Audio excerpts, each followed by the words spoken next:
ನಮಸ್ತೆ ಎಲ್ರಿಗೂ, welcome back to my YouTube channel. ಎಲ್ಲರೂ ಚೆನ್ನಾಗಿದ್ದೀರಾ ಅಂತ ಅಂದ್ಕೊಂಡಿದ್ದೀನಿ. ನಾನು ಕೂಡ ತುಂಬ ಚೆನ್ನಾಗಿದ್ದೀನಿ. ಇವತ್ತು ನಾನು ಸಂಕ್ರಾಂತಿ ಹಬ್ಬದ ಪ್ರಿಪ್ರೇಷನ್ ಮಾಡ್ಕೊಳ್ತಾ ಇದ್ದೀನಿ. ಹಾಗೆ ನಾಳೆ ಹಬ್ಬ ಇರೋದ್ರಿಂದ ಇವತ್ತು ಸ್ವಲ್ಪ ಎಳ್ಬೀರು ಎಲ್ಲ ಮಾಡ್ಕೊಳ್ಳೋಣ ಅಂತ ಹೇಳಿ ಮಾಡ್ಕೊಳ್ತಾ ಇದ್ದೀನಿ. ಹಾಗೆ ಅದನ್ನು ಚಿಕ್ಕದಾಗಿ ನಿಮ್ಮ ಜೊತೆ ನಾನು ಶೇರ್ ಮಾಡ್ಕೊಳ್ಳೋಣ ಅಂತ, ಅಂದರೆ ನಾನು ಹೇಗೆ ಮನೇಲೇ ಮಾಡ್ಕೊತೀನಿ ಅಂತ. ಹೊರಗಡೆ ನಾವು ತಂದು ತಿನ್ನೋದಕ್ಕಿಂತ ಮನೇಲೇ ಮಾಡಿಕೊಂಡ್ರೆ ತುಂಬಾ ಚೆನ್ನಾಗಿರುತ್ತೆ ಅಲ್ವಾ. ಹಾಗಾಗಿ ಮತ್ತು ಹಬ್ಬ ಸೆಲೆಬ್ರೇಷನ್ ಅನ್ನೋ ಮೂಡ್ ಕೂಡ ಕ್ರಿಯೇಟ್ ಆಗುತ್ತೆ, ತುಂಬಾ ಚೆನ್ನಾಗಿರುತ್ತೆ. ಹಾಗಾಗಿ ನಾನು ಯಾವಾಗಲೂ ಅಷ್ಟೇ, ನಾನು ಚಿಕ್ಕದ್ರಿಂದ ಇರುವಾಗ್ಲೂ ಅಷ್ಟೇ, ಅಮ್ಮನೂ ಅಷ್ಟೇ ಎಳ್ಬೀರನ್ನ ಯಾವಾಗಲೂ ಮನೇಲೇ ಮಾಡ್ತಾಯಿದ್ರು. ಅದನ್ನು ನೋಡಿ ನೋಡಿ ನಮಗೂ ರೂಢಿ ಆಗ್ಬಿಟ್ಟಿದೆ. ಮನೇಲೇ ಮಾಡಿದ್ರೆ ಅದು ಹಬ್ಬ ಮತ್ತು ಅದು ಎಳ್ಬೀರಂತ ಅನ್ಸೋದು ನಮಗೆ. ಈ ಪ್ಯಾಕೆಟ್ ಎಲ್ಲ ತಂದರೆ ಅದು ನಮಗೆ ಇಷ್ಟನೂ ಆಗಲ್ಲ, ಟೇಸ್ಟು ಮತ್ತು ಅಷ್ಟು ಚೆನ್ನಾಗೂ ಇರಲ್ಲ. ಹಾಗಾಗಿ ನಾನು ಯಾವಾಗಲೂ ಮನೇಲೇ ಮಾಡ್ಕೊತೀನಿ. ಅದನ್ನು ಹೇಗೆ ಮಾಡೋದು ಅಂತ ಹೇಳಿ ನಾನು ಪೂರ್ತಿ ವಿಡಿಯೋನ ಆಲ್ರೆಡಿ ಅಪ್ಲೋಡ್ ಮಾಡಿದ್ದೀನಿ. ನೀವು ಯಾರಾದರೂ ಇನ್ನೂ ನೋಡಿಲ್ಲ ಅಂತ ಹೇಳಿದ್ರೆ ಇದೇ ವಿಡಿಯೋ ಕೆಳಗೆ ಡಿಸ್ಕ್ರಿಪ್ಷನಲ್ಲಿ ಲಿಂಕ್ನ ಕೊಟ್ಟಿರ್ತೀನಿ, ಹೋಗಿ ಚೆಕ್ ಮಾಡಿ. ಹಾಗೆ ಸಿಂಪಲ್ಲಾಗಿ ಇವತ್ತು ನಾನು ನಾಳೆ ಹಬ್ಬಕ್ಕೆ ಪ್ರಿಪ್ರೇಷನ್ ಮಾಡ್ಕೊಳ್ತಿರೋದಿದೆ. ರ್ಯಾಂಡಮ್ ಆಗಿ ಹಾಗೆ ತೋರಿಸ್ತೀನಿ ಏನೇನು ತೊಗೊಂಡಿದ್ದೀನಿ ಅಂತ ಹೇಳಿ. ಮೊದಲು ನಾನಿಲ್ಲಿ ಕೊಬ್ಬರಿನ ತೊಗೊಂಡಿದ್ದೀನಿ. 2 ಕೊಬ್ಬರಿನ ಈ ರೀತಿ ಚಿಕ್ಕ ಚಿಕ್ಕದಾಗಿ ಕಟ್ ಮಾಡಿ ಸಿಪ್ಪೆ ಎಲ್ಲ ತೆಗೆದು ಒಣಗಿಸಿ ಇಟ್ಕೊಂಡಿದ್ದೀನಿ. ಒಣಗಿಸ್ಬೇಕು, ಒಣಗಿಸಿದ್ರೆ ಟೇಸ್ಟು ತುಂಬಾ ಚೆನ್ನಾಗಿರುತ್ತೆ. ಹಾಗೆ 1 ಕಪ್ ಆಗೋಷ್ಟು, ಅಂದರೆ ಒಂದು 200 ಗ್ರಾಮು 1/4 kg ಕಡಲೆ ಬೀಜನ ತೊಗೊಂಡಿದ್ದೀನಿ. ಕಡಲೆ ಬೀಜ ಮತ್ತು ಕಡಲೆ ಪಪ್ಪುದು ನಮಗೆ ಫ್ಲೇವರ್ ತುಂಬಾ ಇಷ್ಟ ಆಗುತ್ತೆ. ಸೊ ಹಾಗಾಗಿ ನಾನು ಅದನ್ನೆರಡನ್ನೂ ಜಾಸ್ತಿ ಕ್ವಾಂಟಿಟಿಯಲ್ಲೇ ತೊಗೊಂಡಿರ್ತೀನಿ. ಎಳ್ಬೀರು ಮಾಡುವಾಗ ನಿಮಗೆ ಇಷ್ಟೇ ಕ್ವಾಂಟಿಟಿ ಹಾಕೋಬೇಕು ಅಂತ ಏನಿರಲ್ಲ. ನಿಮ್ಗೆ ಯಾವುದು ಇಷ್ಟ ಆಗುತ್ತೆ ಅದನ್ನು ಜಾಸ್ತಿನೂ ಹಾಕೋಬೋದು, ಇಷ್ಟ ಆಗದೆ ಇರೋದನ್ನ ಕಡಿಮೆ ಕೂಡ ಹಾಕೋಬೋದು, ಏನು ಡಿಫ್ರೆನ್ಸ್ ಆಗಲ್ಲ.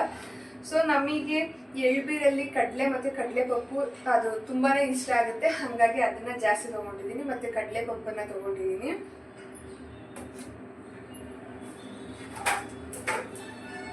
ಹಾಗೆ ಬಿಳಿ ಎಳ್ಳನ್ನು ತೊಗೊಂಡಿದ್ದೀನಿ 100 ಗ್ರಾಮ್ ಆಗುವಷ್ಟು, 100 ಗ್ರಾಮ್ ಆಗುವಷ್ಟು ಬೆಲ್ಲ. ಹಾಗೆ ಇದನ್ನ ಜೀರಿಗೆ ಪೆಪ್ಪರ್ಮೆಂಟ್ ಅಂತ ಹೇಳಿ ಕರಿತಿದ್ವಿ ನಾವು ಚಿಕ್ಕದ್ರಲ್ಲಿರುವಾಗೆಲ್ಲ. ಸೊ ಇವಾಗಲೂ ನಾವು ಅದನ್ನೇ ಹೇಳ್ತೀವಿ, ಇದಕ್ಕೆ ಬೇರೆ ಏನು ಹೆಸರಿದೆ ಅಂತ ನನಗೆ ಗೊತ್ತಿಲ್ಲ. ಅದನ್ನು ಕೂಡ ನಾನು ಒಂದು 200 ಗ್ರಾಮ್ ಆಗುವಷ್ಟು ತಗೊಂಡಿದ್ದೀನಿ. ಹಾಗೆ ಸುಣ್ಣದ ಕಲ್ಲು, ಇದನ್ನು ಕೂಡ ಒಂದು 150 ಗ್ರಾಮ್ ಆಗುವಷ್ಟು ತಗೊಂಡಿದ್ದೀನಿ. ಇವಾಗ ಮಾಡೋದು ಹೇಗೆ ಅಂತ ಹೇಳಿ ನೋಡೋಣ. ಮೊದಲನೇದಾಗಿ ನಾನಿಲ್ಲಿ ಸ್ವಲ್ಪ ನಾನು ತೊಗೊಂಡಿರೋ ಐಟಮ್ಸಲ್ಲಿ ಕೆಲವೊಂದನ್ನು ಫ್ರೈ ಮಾಡ್ಕೋಬೇಕು, ಅದಕ್ಕೋಸ್ಕರ ಹೇಳಿ ಮಾಡ್ಕೊಳ್ತಾ ಇದ್ದೀನಿ. ಮೊದಲನೇದಾಗಿ ಕಡಲೆ ಪಪ್ಪನ್ನು ನಾನಿಲ್ಲಿ ಫ್ರೈ ಮಾಡ್ಕೊಳ್ತಾ ಇದ್ದೀನಿ. ಜಾಸ್ತಿ ಫ್ರೈ ಮಾಡ್ಕೊಳ್ಳೋ ಅವಶ್ಯಕತೆ ಇಲ್ಲ, ಸ್ವಲ್ಪ ಬಿಸಿ ಆಗೋ ಥರ, ಅದು ಕ್ರಿಸ್ಪಿ ಆಗೋ ಥರ ಅದನ್ನು ಫ್ರೈ ಮಾಡ್ಕೋಬೇಕು. ಯಾಕಂದರೆ ಸ್ವಲ್ಪ ಮೆತ್ತಗಿರೋದ್ರಿಂದ ಕ್ರಿಸ್ಪಿ ಆದರೆ ಚೆನ್ನಾಗಿರುತ್ತೆ ಅಂತ ಹೇಳಿ. ಹಾಗಾಗಿ ಅದನ್ನು ಕೂಡ ಫ್ರೈ ಮಾಡಿಕೊಂಡೆ. ಅದಾದಮೇಲೆ ಅದೇ ಪಾತ್ರೆಯಲ್ಲಿ ನಾನು ಸ್ವಲ್ಪ ಎಳ್ಳನ್ನು ಕೂಡ ಹಾಕ್ಕೊಂಡು ನೀಟಾಗಿ ಫ್ರೈ ಮಾಡ್ಕೊಳ್ತಾ ಇದ್ದೀನಿ. ಎಳ್ಳು ಸ್ಮೆಲ್ ಬರೋವರೆಗೂ ನೀಟಾಗಿ ಫ್ರೈ ಮಾಡ್ಕೋಬೇಕು, ಬಟ್ ಸೀಸ್ಬಾರ್ದು, ಅದು ಸ್ಮೆಲ್ ಬರಬೇಕು. ಎರಡನ್ನೂ ಕೂಡ ಫ್ರೈ ಮಾಡಿಕೊಂಡು ಒಂದು ಬೌಲ್ಗೆ ಹಾಕ್ಕೊಂಡಿದ್ದೀನಿ. ಸೊ ಇವಾಗ ಕಡಲೆ ಬೀಜನೂ ಕೂಡ ನಾನು ಫ್ರೈ ಮಾಡೋದಕ್ಕೆ ಹಾಕ್ಕೊಳ್ತಾ ಇದ್ದೀನಿ. ಅದೇ ಟೈಮಲ್ಲಿ ನಾನು ಮಿಕ್ಕಿರೋ ಅಂತಹ ಸ್ವೀಟ್ಸ್ನೆಲ್ಲ ಇದರೊಳಗಡೆ ಮಿಕ್ಸ್ ಮಾಡ್ಕೊಳ್ತಾ ಇದ್ದೀನಿ. ಕಡಲೆಪಪ್ಪು ಮತ್ತು ಎಳ್ಳೊಳಗಡೆ ಈ ಥರ ನಾನು ಏನೇನು ತೋರಿಸಿದ್ದೆ ನೋಡಿ, ಆವಾಗಲೇ ಆ ಸ್ವೀಟ್ಸ್ ಎಲ್ಲ ಹಾಕಿ ಇದರೊಳಗಡೆ ಇಟ್ಕೊಳ್ತಾ ಇದ್ದೀನಿ. ಸ್ವಲ್ಪ ತಣ್ಣಗಾದ್ಮೇಲೆ ನೀವು ಹಾಕ್ಕೊಳ್ಳಿ, ಬಿಸಿ ಇರುವಾಗಲೇ ಎಲ್ಲನೂ ಮಿಕ್ಸ್ ಮಾಡ್ಕೋಬೇಡಿ. ಹಾಗೆ ಲಾಸ್ಟಲ್ಲಿ ಕೊಬ್ಬರಿನೂ ಕೂಡ ಹಾಕ್ಕೊಂಡು ಇಟ್ಕೊಂಡಿದ್ದೀನಿ. ಇದನ್ನೆಲ್ಲ ರೆಡಿ ಮಾಡಿ ಇಟ್ಕೊಂಡಿದ್ದಾದಮೇಲೆ ಕಡಲೆ ಬೀಜ ಎಲ್ಲ ಫ್ರೈ ಮಾಡಿ ಇಟ್ಟಿದ್ದೆ, ಅದು ಸ್ವಲ್ಪ ತಣ್ಣಗಾಗಿದೆ. ಜಾಸ್ತಿ ಬಿಸಿ ಇರುವಾಗ ನಾವು ಅದನ್ನು ಕೈಯಿಂದ ಪ್ರೆಸ್ ಮಾಡೋಕ್ಕಾಗಲ್ಲ, ಬಿಸಿ ಇರುತ್ತಲ್ವ. ಹಾಗಾಗಿ ಸ್ವಲ್ಪ ಬೆಚ್ಚಗಿರೋ ಟೈಮಲ್ಲೇ ಈ ರೀತಿಯಾಗಿ ಕೈಯಿಂದ ಜೋರಾಗಿ ಪ್ರೆಸ್ ಮಾಡಿಕೊಂಡ್ರೆ ಸಿಪ್ಪೆ ಎಲ್ಲ ನೀಟಾಗಿ ಬಂದ್ಬಿಡುತ್ತೆ. ಈ ರೀತಿಯಾಗಿ ನೀಟಾಗಿ ಸಿಪ್ಪೆ ಎಲ್ಲ ತೆಗೆದಿದ್ದು ಆದಮೇಲೆ ಅದನ್ನು ನೋಡಿ ಒಂಚೂರು ಸಿಪ್ಪೆ ಇಲ್ದಿರೋ ಥರ ನೀಟಾಗಿ ತಕ್ಕೊಂಡು ಆದಮೇಲೆ ಎಲ್ಲನೂ ಕೂಡ ಒಟ್ಟಿಗೆ ಹಾಕ್ಕೊಂಡು ಮಿಕ್ಸ್ ಮಾಡ್ಕೋಬೇಕು. ನೀವು ಯಾವಾಗಲೂ ಅಷ್ಟೇ ಮಾಡುವಾಗ ನಿಮಗೆ ಯಾವ ಫ್ಲೇವರ್ ಜಾಸ್ತಿ ಇಷ್ಟ ಆಗುತ್ತೋ ಅದನ್ನು ಇಲ್ಲಿ ನೀವು ಜಾಸ್ತಿ ಹಾಕ್ಕೋಬೋದು. ಅಷ್ಟೇ ಹಾಕ್ಕೋಬೇಕು ಇಷ್ಟೇ ಹಾಕ್ಕೋಬೇಕು ಅಂತ ಏನೂ ಇಲ್ಲ.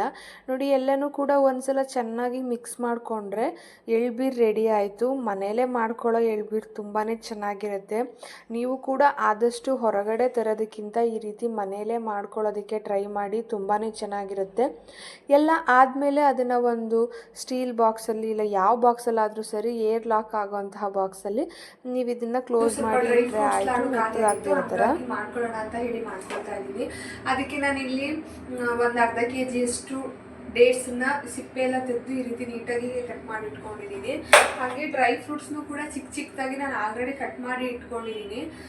ಕುಂಬಳಕಾಯಿ ಬೀಜ ಮತ್ತು ಅಂಜೂರ, ಗೋಡಂಬಿ, ಬಾದಾಮಿ ಮತ್ತು ವಾಲ್ನಟ್ಟು, ದ್ರಾಕ್ಷಿ ಇಷ್ಟನ್ನು ಕೂಡ ನಾನು ಕಟ್ ಮಾಡಿ ಇಟ್ಕೊಂಡಿದ್ದೀನಿ. ಇವಾಗ ಆಲ್ರೆಡಿ ನಾನು ವಿಡಿಯೋ ಹಾಕಿದ್ದೀನಿ ಹೇಗೆ ಮಾಡೋದು ಅಂತ.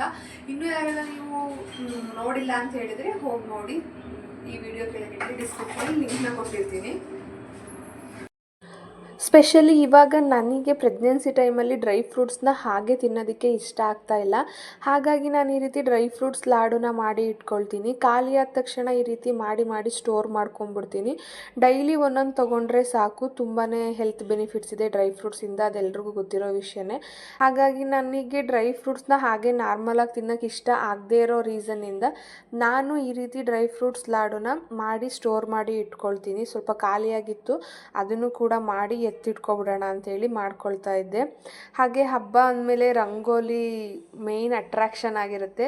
ಸೊ ನನಗೂ ರಂಗೋಲಿ ಹಾಕೋದಂದರೆ ತುಂಬ ಇಷ್ಟ. ಬಟ್ ಈ ಸಿಚುವೇಷನಲ್ಲಿ ನನಗೆ ಸ್ವಲ್ಪ ದೊಡ್ಡ ರಂಗೋಲಿ ಹಾಕೋದು ಸ್ವಲ್ಪ ಕಷ್ಟ ಆಗ್ತಿತ್ತು. ಹಾಗಾಗಿ ಎದುರುಗಡೆ ಮನೆ ಆಂಟಿ ನನಗೆ ಹೆಲ್ಪ್ ಮಾಡ್ತಾ ಇದ್ದಾರೆ ರಂಗೋಲಿ ಹಾಕೋದಕ್ಕೆ. ನಾವು ರಂಗೋಲಿ ಎಲ್ಲ ಹಾಕ್ತಾ ಇದ್ದೀವಿ, ನೋಡ್ತಾ ಇರ್ಬೋದು ನೀವು ಇಲ್ಲಿ ರಂಗೋಲಿ ಹಾಕಿ ಬಣ್ಣ ಹಾಕ್ತಾ ಇದ್ದೀವಿ. ತುಂಬಾ ಚೆನ್ನಾಗಿ ಬಂದಿತ್ತು. ನನ್ನ ಮಗನಿಗೆ ಸ್ಪೆಷಲಿ ರಂಗೋಲಿ ಹಾಕಿ ಬಣ್ಣ ಹಾಕಿದ್ರೆ ಅವನಿಗೆ ತುಂಬ ಇಷ್ಟ ಆಗುತ್ತೆ. ಯಾವಾಗಲೂ ಹೇಳ್ತಾನೆ, ಅಮ್ಮ ರಂಗೋಲಿ ಹಾಕಿ ಬಣ್ಣ ಹಾಕಮ್ಮ ಅಂತ. ಹಾಗಾಗಿ ಇವತ್ತು ಹಬ್ಬ ಇದ್ದಿದ್ದರಿಂದ ಹಾಕಿದೆ. ರಂಗೋಲಿ ಹೇಗಿದೆ ಅಂತ ಹೇಳಿ ಕಮೆಂಟ್ ಮಾಡಿ ಹೇಳಿ.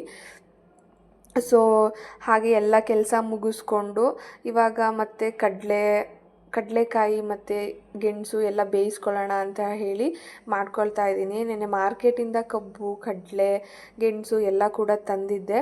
ಸೊ ಅದನ್ನೆಲ್ಲ ಇವಾಗ ಎತ್ತಿಟ್ಕೊಳ್ತಾ ಇದ್ದೀನಿ. ನೆನ್ನೆ ಎತ್ತಿಟ್ಕೊಳ್ಳೋಕ್ಕಾಗಲೇ ಇಲ್ಲ ಹಾಗಾಗಿ. ಬಟ್ ಇವಾಗ ಸೀಸನ್ ಇರೋದ್ರಿಂದ 1 to ಡಬಲ್ ರೇಟ್ ಇರುತ್ತೆ ಎಲ್ಲದಕ್ಕೂ. ನಾರ್ಮಲ್ ಟೈಮ್ಗಿಂತ ಇವಾಗ ಜಾಸ್ತಿನೇ ರೇಟ್ ಇರುತ್ತೆ. ಬಟ್ ನಮಗೂ ಹಬ್ಬಕ್ಕೆ ಬೇಕು ಅಂತ ಇರುತ್ತಲ್ವ, ಹಾಗಾಗಿ ರೇಟ್ ಜಾಸ್ತಿ ಆದ್ರೂ ಸ್ವಲ್ಪನಾದ್ರೂ ತಂದು ಮಾಡ್ಕೊಳ್ಳೋಣ ಅಂತ ಹೇಳಿ ಮಾಡ್ಕೊಳ್ತಾ ಇದ್ದೀನಿ. ಇವಾಗ ವೆದರು ಕೋಲ್ಡ್ ಇರೋದ್ರಿಂದನೂ, ಬಟ್ ಅವತ್ತು ಸೈಕ್ಲೋನ್ ಥರ ಇದ್ದಿದ್ದರಿಂದ ಹಬ್ಬದ ದಿನ, ಹಾಗಾಗಿ ಜಾಸ್ತಿ ಕೂಡ ನಾನು ಮಾಡಲಿಲ್ಲ. ಮತ್ತು ಅದನ್ನೆಲ್ಲ ತಿಂದರೆ ಮತ್ತೆ ಕಫ ಶೀತ ಎಲ್ಲ ಜಾಸ್ತಿ ಆಗುತ್ತೆ ಅಂತೇಳಿ ಸ್ವಲ್ಪ ಪೂಜೆಗಾಗಿ ಸ್ವಲ್ಪ ಪ್ರಸಾದ ಥರ ತಿನ್ನೋ ಥರ ಅದನ್ನು ಮಾಡ್ಕೊಳ್ಳೋಣ ಅಂತ ಹೇಳಿ ಎಲ್ಲನೂ ಬೇಯಿಸೋದಕ್ಕೆ ಇಟ್ಕೊಂಡೆ. ನಾವು ಈ ಸಲ ಹಬ್ಬನ ಏನು ಗ್ರ್ಯಾಂಡಾಗಿ ಸೆಲೆಬ್ರೇಷನ್ ಮಾಡಲಿಲ್ಲ. ನನಗೂ ಕೂಡ ಸ್ವಲ್ಪ ಇವಾಗ ಮಾಡ್ಕೊಳಕ್ಕೆ ಆಗಲಿಲ್ಲ. ಸಡನ್ನಾಗಿ ಸ್ವಲ್ಪ ಹೆಲ್ತ್ ಇಶ್ಯೂಸು, ಬ್ಯಾಕ್ ಪೇನ್ ಎಲ್ಲ ಜಾಸ್ತಿ ಆಗೋಯಿತು. ಹಾಗಾಗಿ ಸಿಂಪಲ್ಲಾಗಿ ಮಾಡ್ಕೊಂಡ್ವಿ. ನಿಮ್ಮ ಮನೇಲಿ ನೀವು ಹೇಗೆ ಹಬ್ಬನ ಸೆಲೆಬ್ರೇಷನ್ ಮಾಡಿದ್ರಿ ಅಂತ ಹೇಳಿ ನಮಗೆ ಕಮೆಂಟ್ ಮಾಡಿ ಹೇಳಿ. ಸೊ ಎಲ್ಲ ಆದಮೇಲೆ ಪೂಜೆಗೂ ಕೂಡ ನಿಧಾನವಾಗಿಯೇ ರೆಡಿ ಮಾಡಿಕೊಂಡೆ. ಪೂಜೆ ಎಲ್ಲ ಮಾಡಿ ಮುಗಿಸ್ಕೊಂಡೆ. ಇದು ನಮ್ಮ ಸಿಂಪಲ್ ಸಂಕ್ರಾಂತಿ ಸೆಲೆಬ್ರೇಷನ್ ಆಗಿತ್ತು. ನಾವು ಪ್ರತಿ ವರ್ಷವೂ ಕೂಡ ತುಂಬ ಚೆನ್ನಾಗೇ ಸಂಕ್ರಾಂತಿ ಹಬ್ಬನ ಸೆಲೆಬ್ರೇಷನ್ ಮಾಡ್ತಿದ್ದೆ ನಾನು ಸ್ಪೆಷಲಿ. ಯಾಕಂದರೆ ನನಗೆ ಸಂಕ್ರಾಂತಿ ಹಬ್ಬ ಅಂದರೆ ತುಂಬ ಇಷ್ಟ. ನಾನು ಚಿಕ್ಕದ್ರಿಂದನೂ ಬೀರ್ತಿದ್ದೆ ಯಾವಾಗ್ಲೂ, ಒಂದು ವರ್ಷವೂ ಮಿಸ್ ಮಾಡಿರಲಿಲ್ಲ. ಈ ಸಲನೂ ಮಾಡೋಣ ಅಂತ ಅಂದ್ಕೊಂಡೆ, ಬಟ್ ನನಗೆ ಹೆಲ್ತು ಸರಿಯಾಗಲಿಲ್ಲ, ಹಾಗಾಗಿ ನನಗೆ ಮಾಡೋಕ್ಕಾಗಲಿಲ್ಲ. ಮನೆಯಲ್ಲೇ ಸ್ವಲ್ಪ ತಿಂಡಿ ಈ ಥರದ್ದೆಲ್ಲ ಮಾಡಿಕೊಂಡು ಪೂಜೆ ಎಲ್ಲ ಮುಗಿಸ್ಕೊಂಡೆ. ಇಷ್ಟೇ ಇವತ್ತು ಹಬ್ಬ ನಮ್ಮದು ಇದಾಗಿತ್ತು, ಸಂಕ್ರಾಂತಿ ಹಬ್ಬ. ಎಲ್ರಿಗೂ ಕೂಡ ಸಂಕ್ರಾಂತಿ ಹಬ್ಬ ಒಳ್ಳೆಯದಾಗಲಿ. ಎಲ್ರಿಗೂ ಕೂಡ ಮೊದಲನೇ ವರ್ಷದ ಮೊದಲನೇ ಹಬ್ಬ ಒಳ್ಳೆಯದಾಗಿರಲಿ ಅಂತ ಕೇಳ್ಕೊತೀನಿ. ಹಾಗೆ ನಿಮ್ಮ ಮನೇಲಿ ನೀವು ಹೇಗೆ ಹಬ್ಬನ ಸೆಲೆಬ್ರೇಷನ್ ಮಾಡಿದ್ರಿ ಅಂತ ಹೇಳಿ ನಮಗೂ ಕೂಡ ಕಮೆಂಟ್ ಮಾಡಿ ಹೇಳಿ, ನಾವು ಕೂಡ ತಿಳ್ಕೊತೀವಿ. ಹಾಗೆ ಯಾರೆಲ್ಲ ನನ್ನ ಚಾನಲ್ನ ಮೊದಲನೇದಾಗಿ ನೋಡ್ತಾ ಇದ್ದೀರಾ, ಪ್ಲೀಸ್ ಸಬ್ಸ್ಕ್ರೈಬ್ ಮಾಡಿ ನೋಡಿ.